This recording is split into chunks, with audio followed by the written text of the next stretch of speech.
So pleasure day to each and everyone. So today we will discussing about the Kepler's law of planetary motion. Tycho Brahe was a prominent Danish astronomer of the Renaissance, celebrated for his precise astronomical observations made before the telescope's invention. He meticulously recorded the positions of the celestial bodies using his own instruments, providing crucial data for Johann Kepler's law of planetary motion. Brahe proposed the Tychonic system, integrating geocentric and heliocentric models, and his observations of the 1572 supernova and the 1577 comet challenge existing beliefs about the heavens. He built the universe, the first large observatory in Christian Europe, facilitating significant research. His work laid the foundation for Kepler's advancements and contributed to the scientific revolution, establishing him as one of the most influential astronomers in his history. When King Frederick II died, his successor did not fully support Brahe's work. He moved to Prague in 1599, where he was supported by Emperor Rodolph II and worked as an imperial mathematician. Emperor Rodolph II recommended Johannes Kepler to work for him as an assistant. Kepler was born to a poor German family and studied as a scholar at the University of Tübingen in 1589.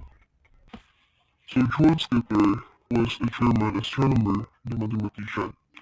He was born on December 27, 1571, and died on November 15, 1630.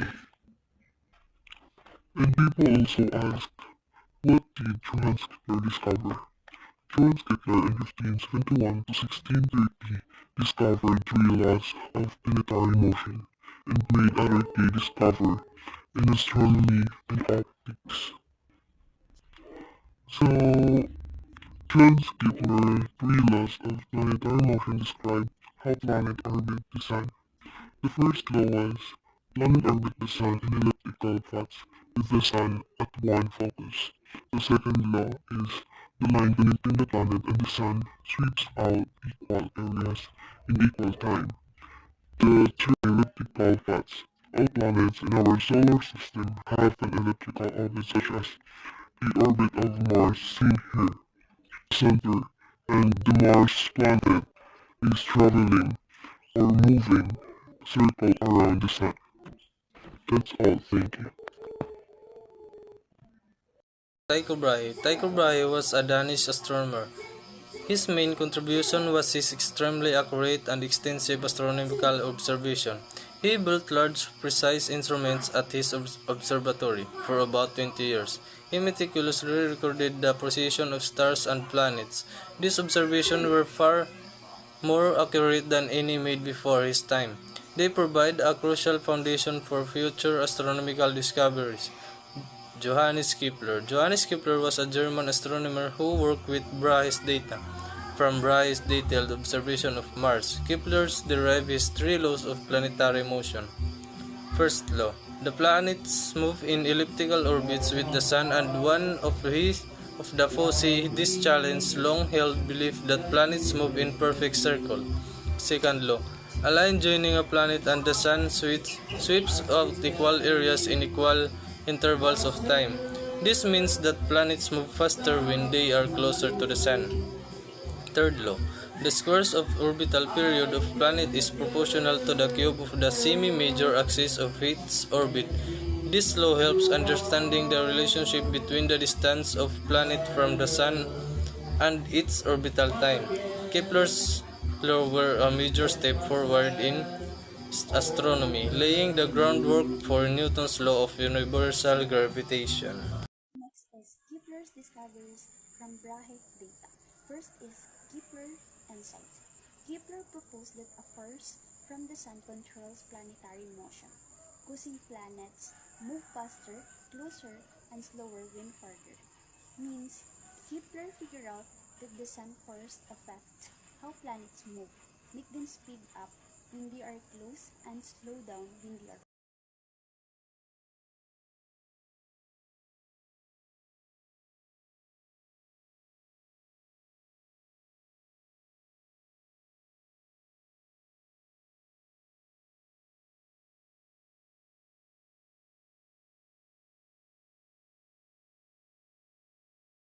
Last is Kepler's new rule and work. After Brahidika, Kepler's become imperial mathematician and developed his laws of planetary motion.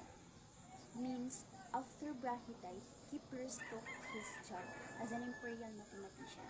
He used Brahidika to study planets and discovers three laws of explain how they move around the sun. So let's move naman to the Kepler's law of planetary motion. So his first law is the law of ellipsis. When Kepler tried to figure out Mars' orbit, it did not fit in the then famous theory that a planet follows a circular path.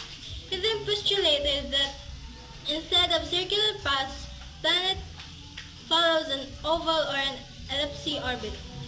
This orbit matched his calculation and explained the irregularities in the movement of Mars. He was able to formulate his first law of planetary motion, which is the law of ellipsis, which he describes that the actual path followed by the planets was elliptical, not circular, with the sun at one focus of the ellipse. So, the law of ellipsis, it states that the orbits of the planets around the sun are elliptical in shape with the sun located at the one of the two foci of ellipse. So in other words, Kepler discovered that the planets do not orbit in the sun in perfect circles, but rather in oval-shaped paths.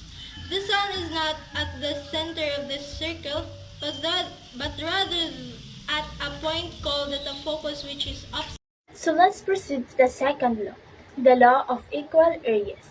The second law, which is the law of equal areas, states that when an imaginary line is drawn from the center of the sun to the center of a planet, the line will sweep out an equal area of space in equal time intervals. The law describes how fast a planet moves in its orbit.